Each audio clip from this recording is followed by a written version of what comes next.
Earlier you talked about how the whanau, when they come to the marae, and how they take on the jobs.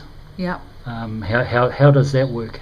You talked about one becomes a chief and all those sort of things. Well, what I noticed with this whanau anyway that's here at the moment is that they've just assumed, like a head chef and a person that's running the kitchen.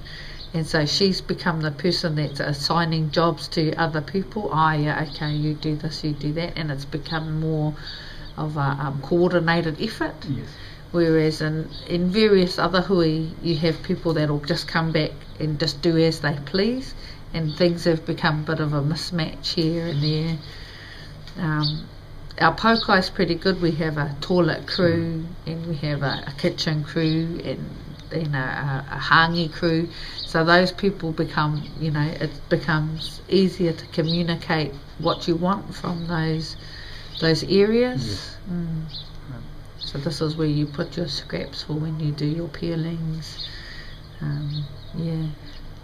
So I guess it's good to have a coordinated approach rather than people just sort of, dumping things wherever they please. And